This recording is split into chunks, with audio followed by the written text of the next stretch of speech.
Podcast where we talk about things and stuff. Happy to have you back this year. Today's co-hosts are Nat. Hello, my pronouns are they, them. And Sarah. Hello, my pronouns are she, her. Welcome back to another year of podcasting. Woo! What have you two been up to since we last recorded? I went to Seattle. How was Seattle? It was very nice, especially compared to Minnesota in February. That checks out. Yeah, I keep meaning to go out to the Pacific Northwest. I really want to take the train out that a ways. That's what I hear is like the way to go. We just flew in because we were there for a reason, but everyone I know who's taken the train says it was an amazing trip. Yeah. I did take the train out there once, and it was beautiful. Except for when we had to get off early to take buses the rest of the way in. So what had happened? Sounds unfortunate. Yeah. So what happened was our train arrived late. First of all, our train arrived very late, as they do, because we don't have any money in the infrastructure for our train systems here. And as we were heading out west, we got further and further behind schedule. But it was okay. It was pretty. I liked seeing the trees and talking to people on the train, and made some cool friends who I still talk to on a semi-regular basis, actually. And I was talking to one of the engineers when we were told that we were going to have to disembark in, I forgot where it is. It's the junction where the train's going to split off between Portland and Seattle. Apparently... So you made it most of the way. So yeah, we made it most of the way. Apparently, someone had loaded the eastbound train improperly and it derailed. Not seriously, no one was injured or anything, but enough where they had to commandeer our train to get everybody back east. Oh boy. So they put us all on coach buses, provided a free lunch, and got us to the train stations in Portland and Seattle, respectively. Did they take you up the Pacific Coast Highway so at least you had a view? You know, I don't know what the route was. I slept most of the bus ride. All I know is that we made up all the lost time from how behind the train was. Nice. Yeah, the bus was so much faster. So much less comfortable. It was so uncomfortable on the bus.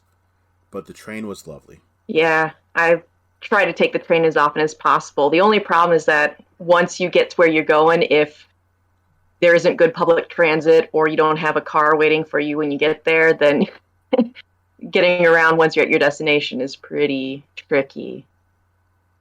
I was thinking about taking the train out to Colorado or to Montana for a backpacking trip, but then I realized, once I get there, how will I get to the trailhead to start actually backpacking? That would be a big problem. I might as well just rent a car for the trip.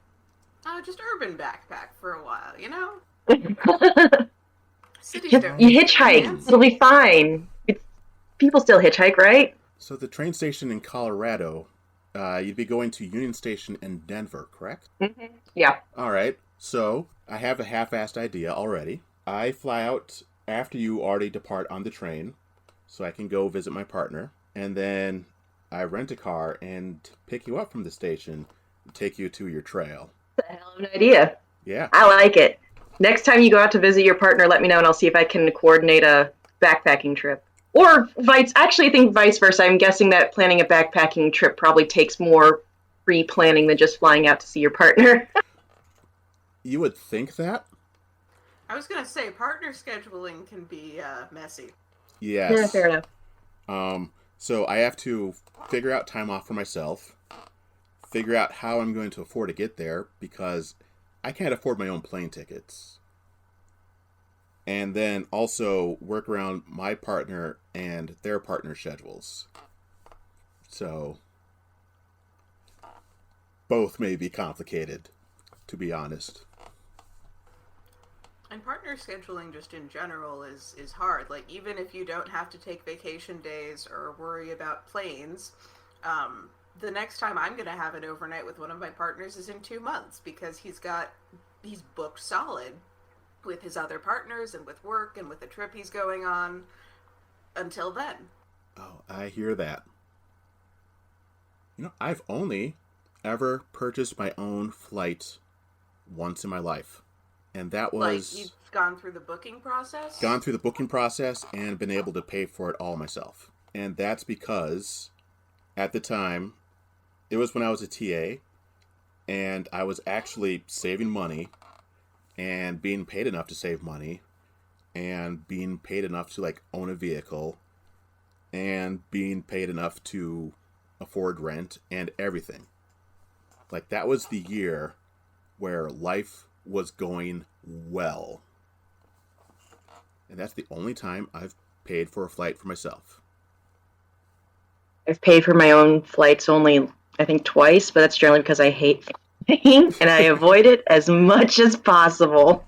And that's legit. Yeah. We fly pretty often, comparatively. Because my family's in San Diego, and we go there every year for Thanksgiving. And we did the drive once during COVID. No, never again. It was a 17-hour drive the first day, and an 18-hour drive the second day. And we got like 6 hours of sleep at my brother's house in the middle, and he doesn't live there anymore. So, a lot of reasons we're never doing that again. Yeah, that sounds painful. I kind of like long cross-country rides, actually. When I went backpacking a couple of years ago, I drove out to Colorado, and I made it from Illinois to just over the Colorado border in one day. Like, basically, as soon as I hit the Colorado state line, I pulled over at the first exit that had a hotel and stayed the night. And I don't know, like, I like it because it's really fun to watch, for the same reason I like trains, because you can see the environment changing as you go across the landscape. And seeing all the different ecosystems and stuff is really cool.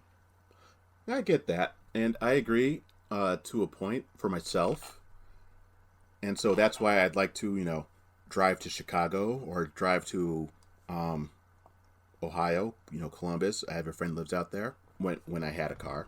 But after a certain period, it goes from I like seeing things to I am stuck in this vehicle and everything sucks. Pretty much. Though there's also who you're riding with, if you're riding with somebody. Yeah, I was by myself, so no one to annoy me except for myself. And the second day of that trip, going from bumfuck nowhere, Colorado to San Diego, was absolutely gorgeous because you're going through the Rockies, you're going through the forest in Arizona, you're going through the painted desert. Like, that was beautiful. It's the other day, when you're going between Minneapolis and bumfuck nowhere, Colorado, that everything is just cornfields. All of it. No matter where you are. It's a hard wind and cornfields. For 17 hours. Alright. Yeah. There's also, what is that place? Waldrug. Oh, Waldrug. Oddly enough, I've still never been to Waldrug. All the times I've been near it. It's worth checking out once. Yeah. Where is it again? It's in South Dakota. I can't, middle of fucking nowhere, South Dakota. It's one of those old school, roadside tourist attraction type places. It is in Wall, South Dakota. There you go. That makes sense. Yeah, its exact address is 510 Main Street, Wall, South Dakota. Yeah, it's one of those places where if you're driving through South Dakota, you'll see these this is back when I was a kid anyway, when we went to go see it, you'll see these billboards. It's like 100 miles till Waldrug, 75 miles till Waldrug, and it's like, what the hell? What? And so of course you stop over because what the hell is this thing that they've been advertising for the past 100 miles? And it's basically just a big kitschy strip mall that has a bunch of, dumb, tacky, cute little souvenir shops. And it has, when I was there, they had, an animatronic T-Rex that you could take pictures in front of. And they've got a bunch of, sculptures and, dumb, fun stuff like that. Very, very, kitschy in a charming way, I think. Other people probably, it's an acquired taste. The number I'd of go "Where for an is animatronic Waldrug" T-Rex. bumper stickers I've seen, I think a lot of people love it. Yeah. There's a jackalope out front of it. Oh, that's right. Yeah. Yes. Yeah, I'm honestly kind of surprised that Waldrug didn't feature into American Gods. Like, I feel like it fits the whole ethos of that book very well. I imagine it's too out of the way, considering that American Gods was all pretty much everything Minneapolis to Chicago. And Yeah, and Michigan. They did go into Michigan for a while, I think. yeah. But then, what do you have in South Dakota? You have Waldrug and Mount Rushmore. Where was this? Didn't they go to the geographic center of the United States at one point too, which is like in Nebraska? Question mark? I don't remember, but now Because it's going to look. If I recall correctly, that's where the World Tree was. No. It's the geographic something. There's some plot significance to the geographic center of the United States. They had to go there at one point. It's been a while since I've read that book. I need to reread it. All right. So the geographic center of North America is in Rugby, North Dakota. Geographic center of the United States is in Lebanon, Kansas. Kansas. Yeah, there we go. They did pop over there at one point. I did not get that far in the book, I'll be honest. I'm going off of the the part of the book I did get through, what everyone has told me, and what I've read about on Wikipedia. I couldn't get into it. I'm sorry. I tried so hard. Fair. I think that book is very divisive in amongst Neil Gaiman's works. I find like there are people who absolutely adore it and it's their favorite book, and I'm one of those people. But then there are people who are like, this thing's absolute garbage. This is his worst book. It's definitely, it's polarizing. I know of the story. I don't really know anything about the story. What makes it so polarizing? I think it's mostly the way it's structured because, and I mean, there's some very valid critiques of the book. Like the main character, Shadow, seems to be like a very passive character. Like stuff kind of just happens to him and around him. He doesn't really do a whole lot in the whole book. And it's also kind of paced very oddly. Like there's a big build up to a climax that just kind of goes bleh, which in my opinion is kind of the point, but for other people was very unsatisfying. And then also like it's kind of interspersed with a lot of like weird little vignettes that for some people interrupt the flow of the book. But yeah, I think it's a lot of it's just like the structure and like the way the protagonist is written, I think are the main things that make it so polarizing. For me, the vignettes were the best part. Oh, I loved them. Oh yeah. The rest of the story just didn't really stick me or grab my attention. Though it did make me want to try that one Canadian food that we love here in the Midwest. Poutine? Poutine, thank you. Gotta love it. I've never tried it, still haven't, but I want to try it. It's got cheese on it, right? Cheese curds, yeah. Yeah. Okay, so I won't be trying it, but enjoy, Justin. I mean, I shouldn't try it because of that, but someone else can order it and I can have a bite. I'm sure that there's a pub or something in the area that serves a poutine of some kind. I don't think I actually even heard of poutine until I read American Gods. Really? Yeah. It definitely had like a moment, I want to say like 5 years ago or something, where suddenly everyone was talking about poutine, which was weird. Yeah, that's about when I started hearing a lot about it. Yeah. Outside of listening to Canadian podcasters. That's the other part of when I was hearing a lot about it.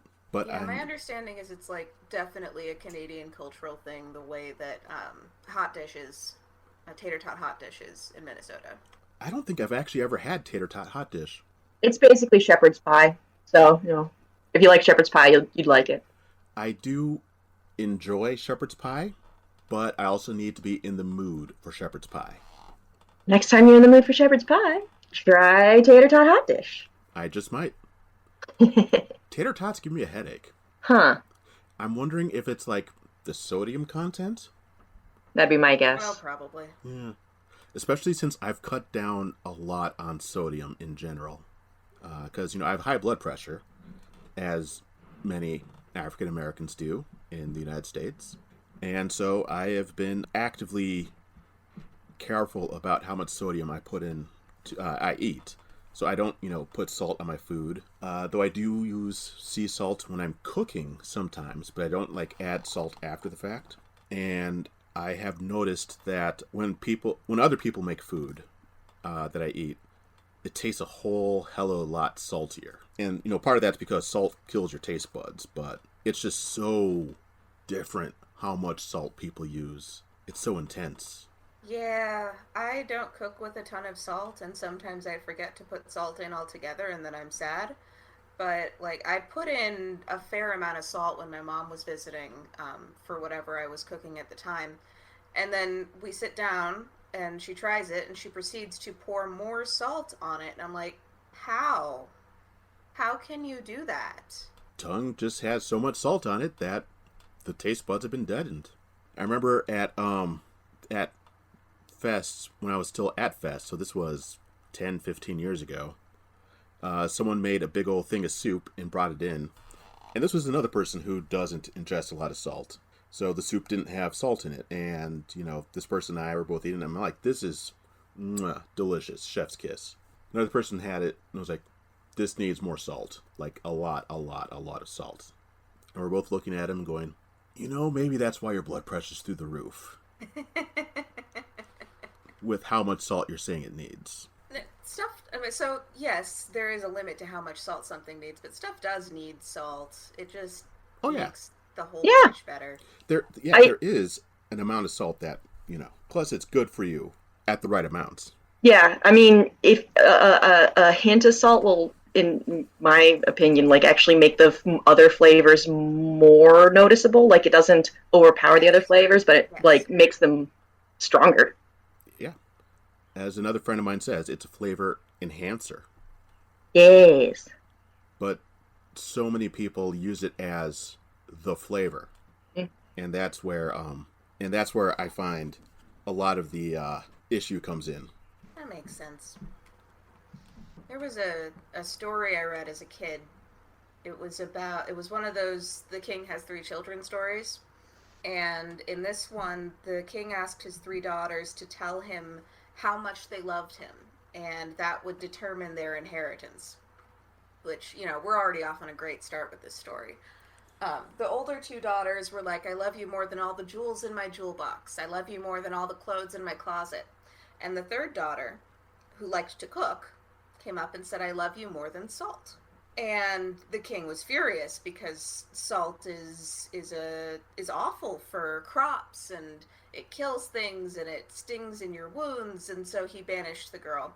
Time passes, and she gets a job in an inn somewhere.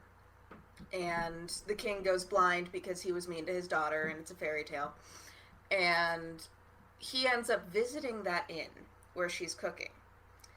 And the innkeeper rushes in and says, the king is here, the king is here. And she cooks the meal entirely without salt for him. And comes out when the king complains, and he's like, this food tastes awful. And she's like, here, let me add some salt.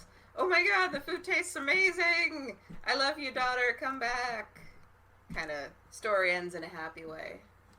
But that story has always stuck with me because of how much salt can change the rest of the flavors, like you're saying, Nat.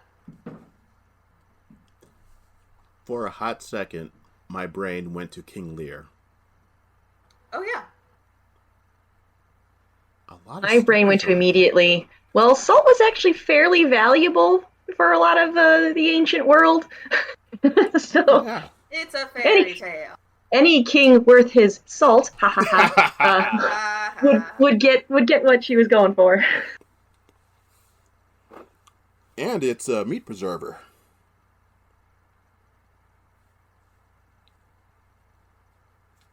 By the way, I'm sorry if you can pick up if my cat's purring comes through on the microphone. She's decided to join me.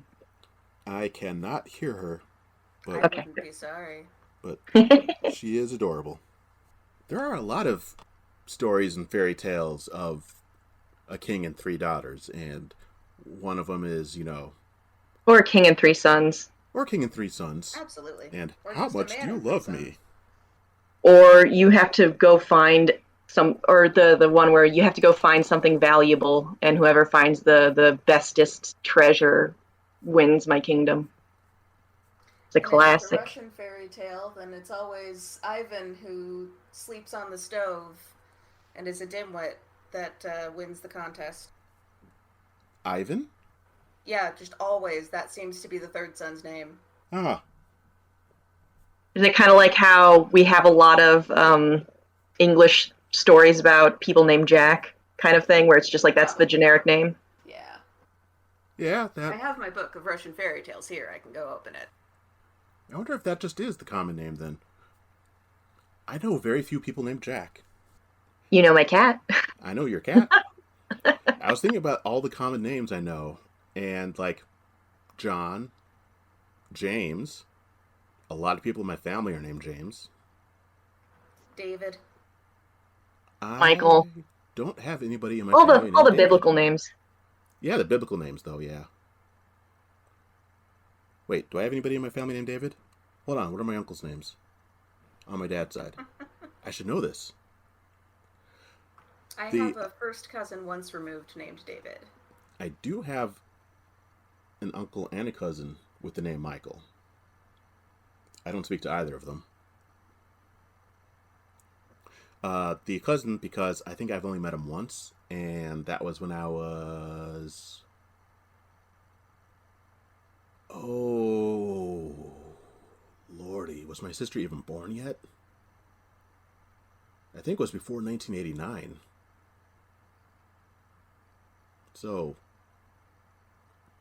so let's say 1988, which would be 2, 3, 4, 14, 34 years ago? Did I do the math right? My You partner did, turns because I 34 was- this year. Yep, I'm turning 35 and I was born in 87, so yeah. Okay. Yeah, I think that's the last time I saw that cousin. And then his dad I've seen much more recently. Yeah, I apparently have cousins. I think I have 2 cousins who also live in the city or in Chicago. I shouldn't just say the city. That doesn't mean anything to people outside of Chicago. And I like never see them because we like I have such a huge extended family that's so like far flung that we don't really see each other interact very often. You know, by saying the city, that reminds me of when I was a kid and I was watching an old film with my mom. And the protagonist in the film just wrote, put the address, and then instead of putting city, state, zip, just put city. And apparently in those days, for intra-city mail, all you had to put was city, and the postal carrier would know to keep it in the same city. Oh, that's interesting. Yeah. And I think this was before the zone improvement plan was even done. When was the zone improvement plan? Oh God, I have no That's where idea. the name Zip comes from. Yes, it does. Let's see. Okay, hold on. The zone improvement plan was introduced in 1963, and this was a black and white film. And I think this was a 40s or 50s film. Wait, that recently? Oh yeah, zip codes are really Oh, new. yeah. Oh God, I thought that they'd been around for a lot longer than that, huh? Nope. They are, pardon me. Yeah, they are new, and they were started. The postal zones themselves started in the 40s, but the organization to get everything nice and gridded up and get the post offices all together was in the 60s. And the let me just pull this up here right quick. Non-mandatory 5-digit zip codes were introduced nationwide on July 1st, 1963. That's also when they introduced the 2-letter state abbreviations. Really? Oh yeah. Whoa. Was it 3 letters before that? I don't actually Or did they just write the know. whole damn thing out? They might have written the whole thing out. I'm guessing it might have been 3 to 5 letters, because I can remember seeing a lot of, for Minnesota, MINN in old correspondence. That would make sense. I know Mexico uses both 2 and 3 letter abbreviations on their mail. Yeah. It's interchangeable, whatever you want to put on it. Hmm. I know a lot about international addresses thanks to my job. That checks out. But yeah, the post office, the United States Post Office, is also pretty much what kept the United States together in certain ways. Like up until I think it was the 70s, the United States Postal Service ran banks for people who didn't have access to banking institutions. That's how it's done in Japan. Yeah. It was And done here until Congress made it that they couldn't do it anymore. And I believe Elizabeth Warren wants to reintroduce that ability. Is it her who's behind the proposal? I would not be surprised that it's her, and I'm completely on board. We need postal Yeah, I know banking again. it's one of the like 2 relatively left-wing senators, whatever. It's either her or Bernie, one or the other. Yeah, a lot of rural routes. There's the term postal route for the numbering system for those country streets. It's because the post office used those and named them. Hence, postal route. The post office just did a lot of services for people, and Congress went and gutted it. And the only reason why now the post office is losing money, I'm using air quotes, none of you can see me, but losing money, is because Congress is having it pay up on pensions decades and decades in advance, unlike any other institution, public or private. Otherwise, the post office would be totally profitable. It pays for itself. Why should the poorest have nice things? Yeah, exactly. The reason why the post office is essentially falling apart is because of Reaganomics. There is a great, and I will post it in the show notes later, but Knowing Better has a great documentary called Delivering Our Democracy. It is a 25-minute video about the post office, why it exists, and its benefits. And it also includes, how it got gutted in the 70s and 80s, and why now it seems to be losing money and doing poorly when it should be doing fine. I mean, I know that you are well aware of this, but the whole concept that it's quote-unquote losing money is still something that boggles my mind. It's like, do we use that terminology for, like, the Department of Transportation when it comes to maintaining roads? Like, is this highway making money? Like, no, it's just providing a service. And so, like, the idea that the post office should be making money is just so patently absurd. It is absurd. So the post office is technically a federal corporation. It is a business rather than a department. I don't know if that was part of those gutting reforms that you're talking about, but that's why you can talk about the post office making or losing money, is because it is technically a business. That was before the gutting reforms. Making it a corporation, from my understanding, and I may be misunderstanding it a bit, but around the Nixon era is when it went from being an actual federal department to being a federal corporation, to give postal workers the ability to unionize and get better pay and conditions. And wait, I guess I'm confused about that, because would they not, like, would government employees not have been able to unionize otherwise? Like, I don't understand the distinction there. I was going to say, my bureaucrat partner is part of a union. Let me just open up a tab here and scroll down. I'm going to force you to do on-the-spot research. Sorry, Justin. Nah, it's cool. We all like learning. We do. All right, let's see. March 18th, 1970, postal workers in New York City, upset over low wages and poor working conditions, and emboldened by the civil rights movement, organized a strike against the United States government. The strike initially involved postal workers in only New York City, but it eventually gained support of over 210,000 United States Post Office Department workers across the nation. While the strike ended without any concessions from the federal government, it did ultimately allow for postal worker unions and the government to negotiate a contract which gave unions most of what they wanted, as well as signing the Postal Reorganization Act by President Richard Nixon on August 12, 1970. The act replaced the cabinet-level post office department with a new federal agency, the United States Postal Service, and took effect on July 1st, 1971. Okay, Postal Reorganization Act. So another level. And skim. Okay, it had to do with collective bargaining. That's why there was the reorganization. Huh. That's Yeah, I'm gonna have confused. I'm gonna have to look into that more later because I'm still like not seeing. There must be some arcane like technical legal reason that collective bargaining is only available for employees of a corporation and not of a federal agency or something. Yeah. Huh. Yeah, and my partner is state agencies, so that might be a difference. Yeah. That might be. Yeah, because, like, the military can't strike. And I don't think... Can't. They can. Well, I mean, they can. It's...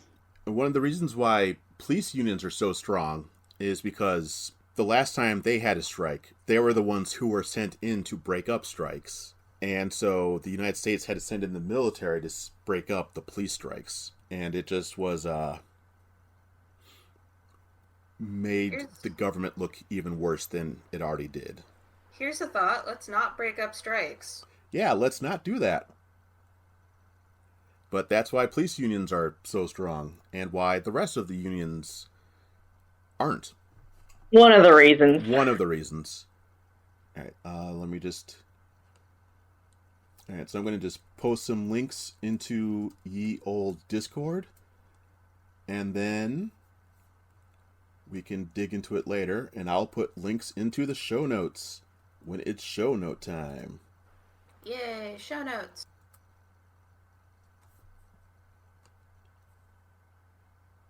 But yeah.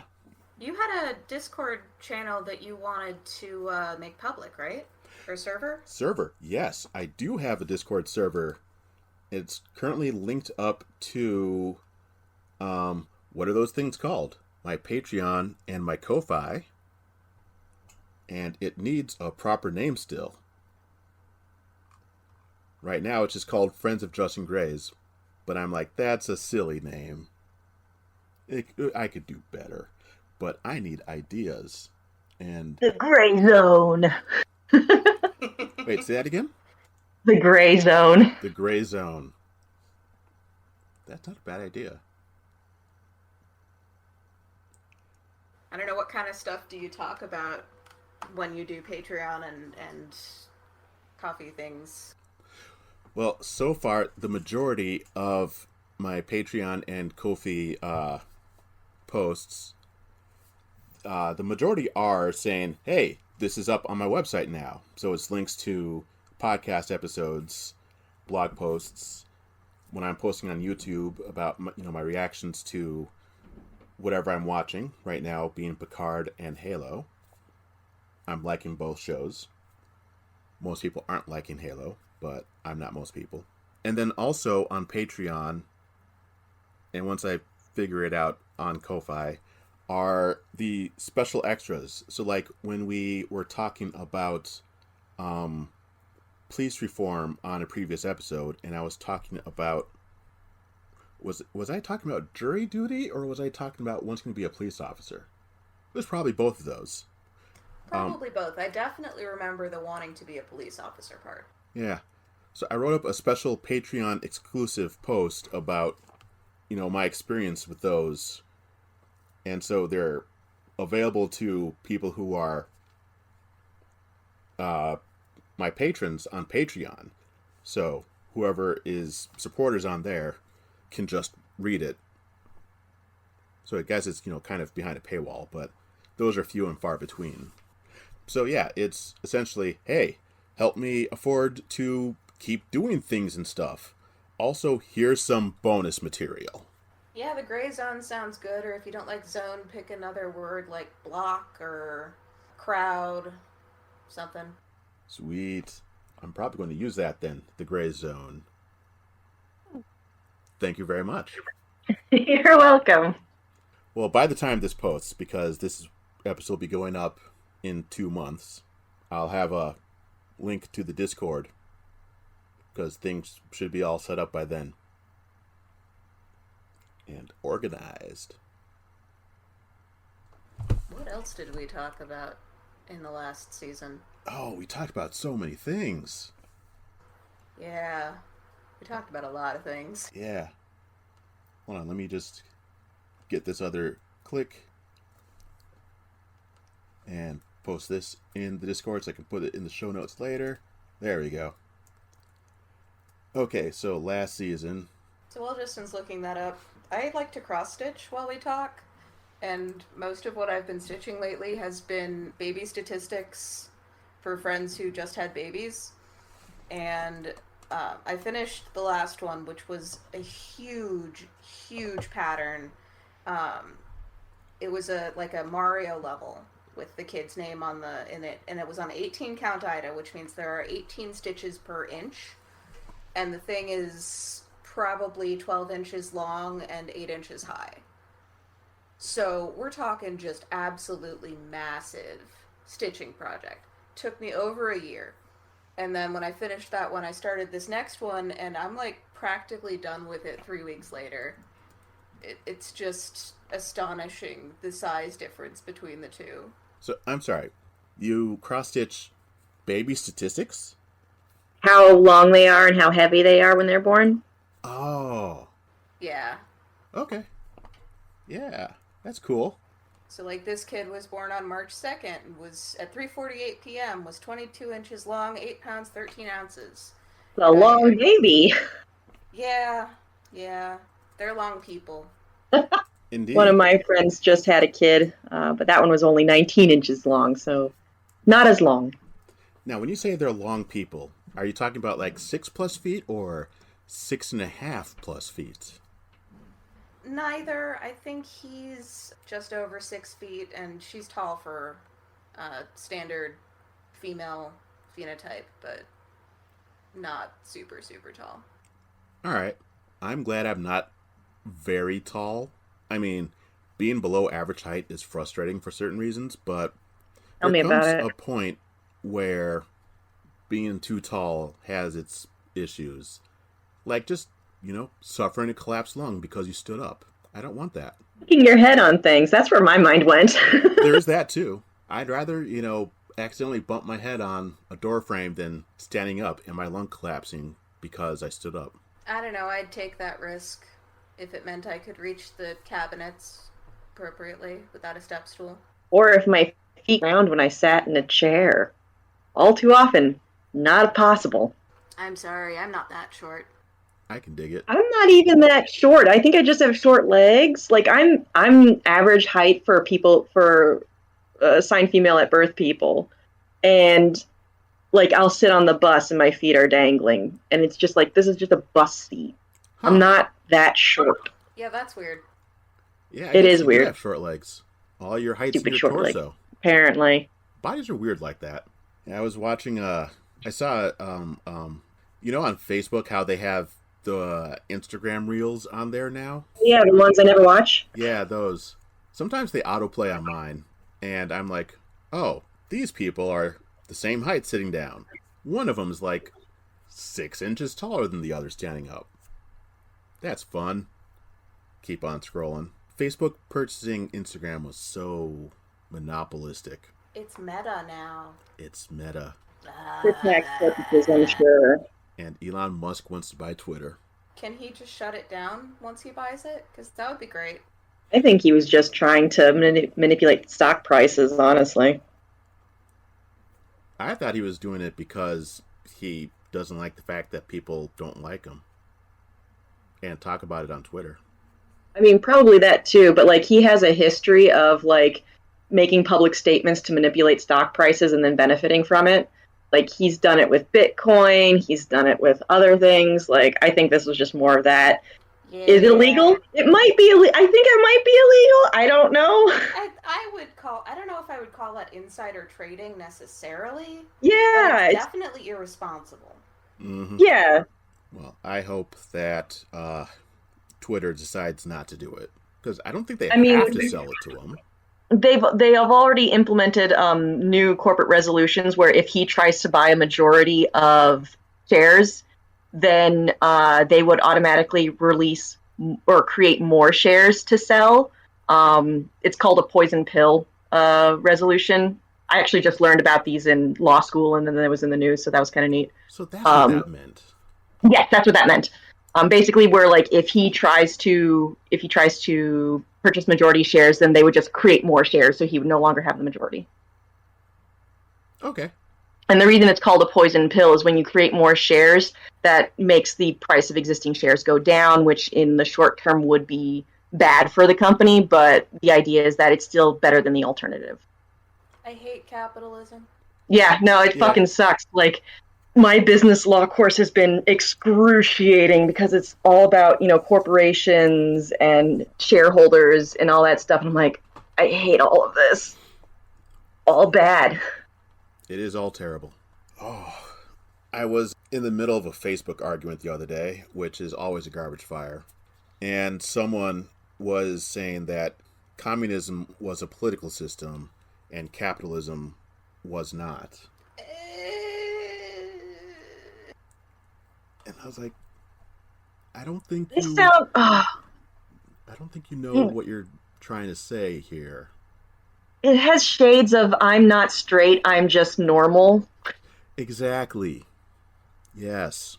And assume that your own worldview is the natural order of things, but everything else is an aberration. Yeah. I somehow ended off on a tangent about mercantilism, and I don't remember how I got there. I just remember my endpoint being there. And I can't find that thread anymore. I think it got deleted. But the number of people who just completely fillate capitalism and consider it being all right and good while we're scraping at the bottom of the bucket here is depressing. So depressing. I am making student loan payments at a reduced rate. Finally.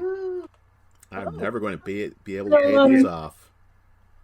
But you're rehiring a loan, so you can take out other reasonable credit things and move forward with your life. Yeah. I thought that they still had the moratorium on student loan payments. They do, but I also want to be able to, take out a homeowner's loan someday. Oh, okay, so you're voluntarily paying them down. Yeah. Gotcha. I want to be able to move back home, be in South Minneapolis again, someplace affordable in South Minneapolis,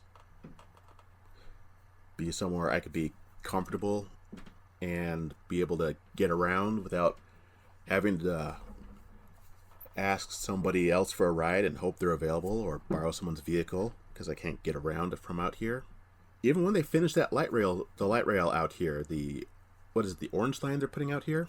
Is it the orange line? Or is it a blue line extension? Is it the Kenilworth Trail one? Yeah, that one.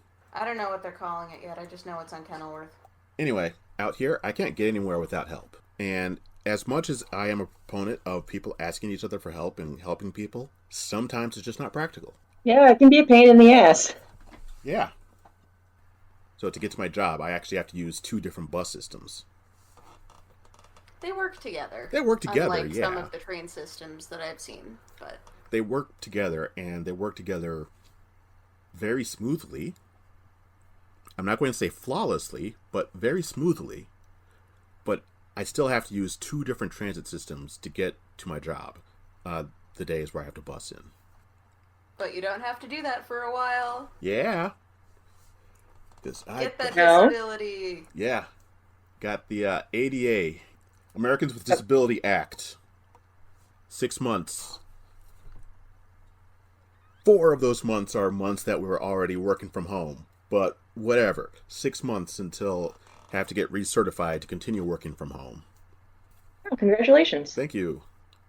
It's great.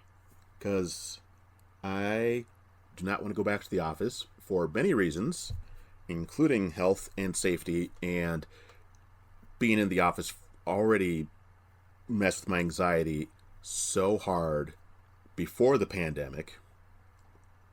People who know me and were around me could really tell that it was messing with me. And my previous I also have a new supervisor, but my previous supervisor even pointed out that I'm better at my job working from home than I am working from the office. So it's like, yeah, I should probably just stay home then. But my job decided to be draconian and said, no, everybody has to go back to the office. Sucks to be you. Are they making you go back in did they go from work from home full-time to back to the office full-time, or did they at least make an attempt to ease you back in? They're saying that we're going to be doing 1 week in, 1 week out. Oh, that's okay, I guess. It sucks. Yeah. And people who were hired on specifically to be telecommute, some of them are being told that they have to start reporting to office now instead. Oh, hell no. Yeah. Yeah, that's some bullshit. That is. So I'm expecting more of us to leave.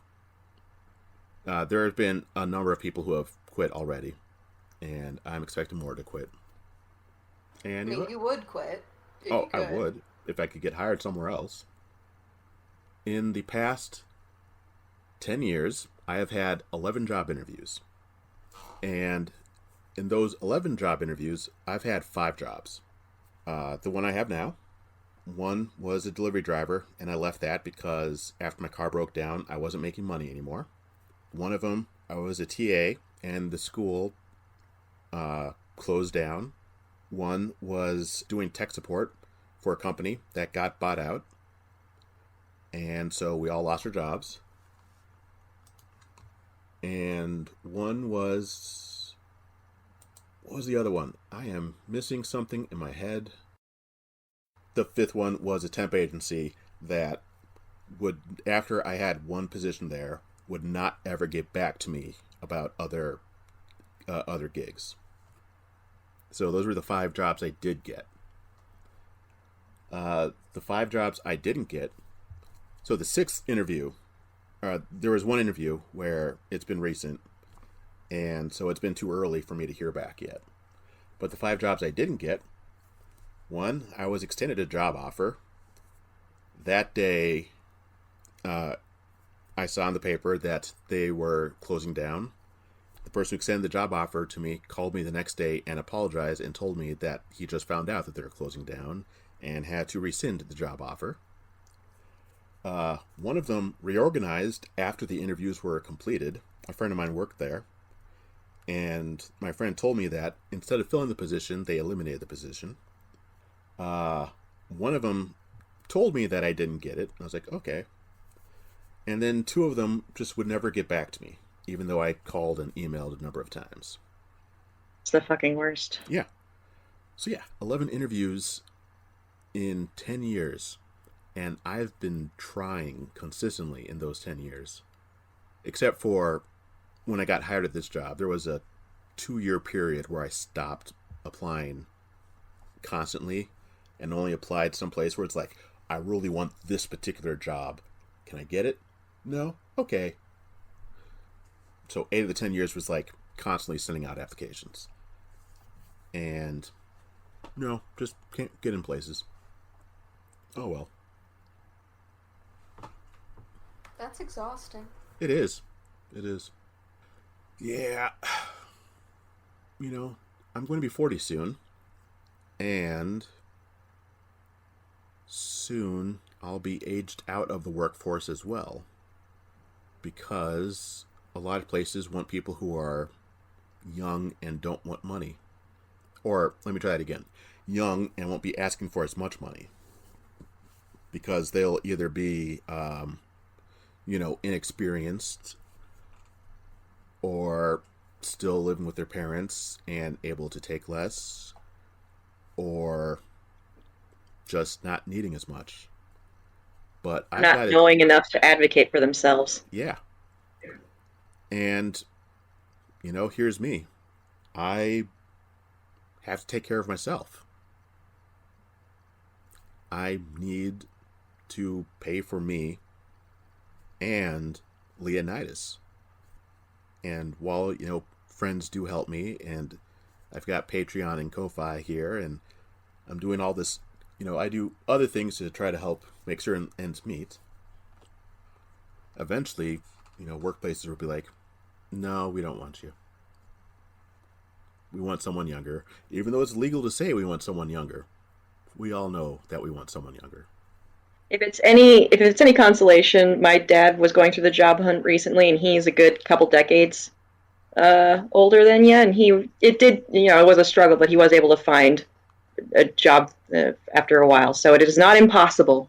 Yeah, it's not impossible, but I am concerned. Very understandably so, but we're rooting for you. Part of it's also we work too much. Automation is supposed to have helped us a lot, and instead we're working more for pointless reasons. In my job, automation meant I could do different kinds of work rather than less work. Yeah, and I'm thinking of all the, and I know I've said this before other places, but I'm thinking of like the robot baristas and the robot, Watson. Watson is a robotic doctor.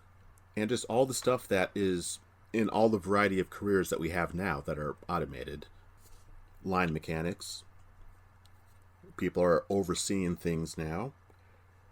We can just spread out the work more and have more time to relax and create and live.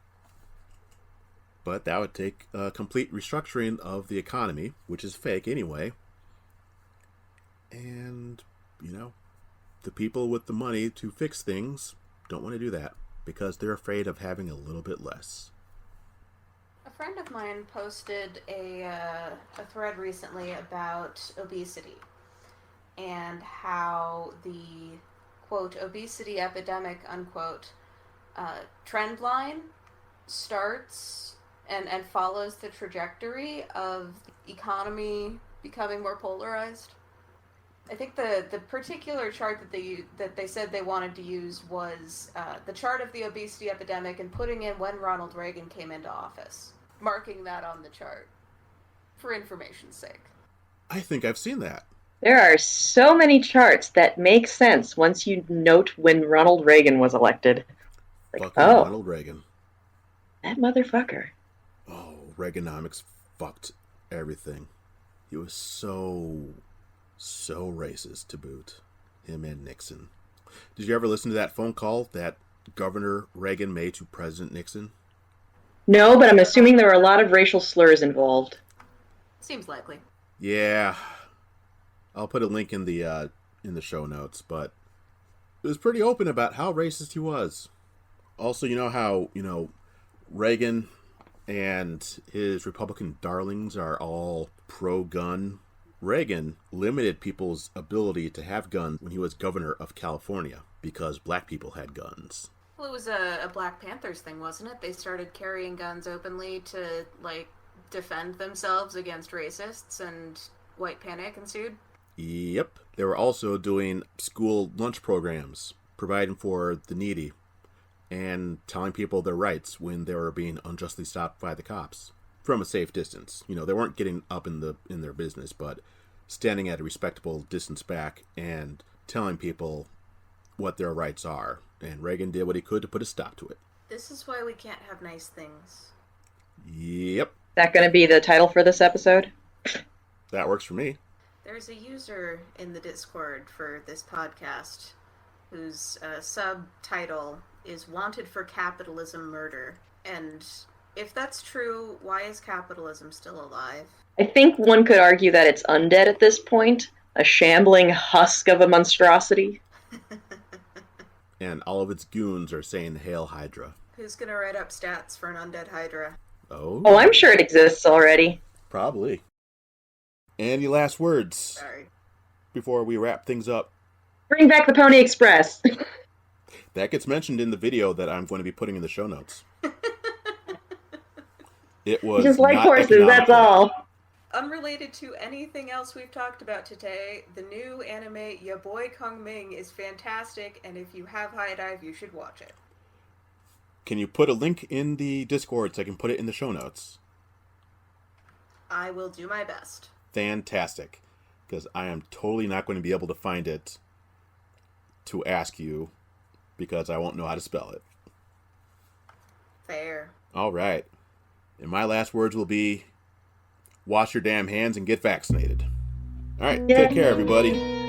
Bye.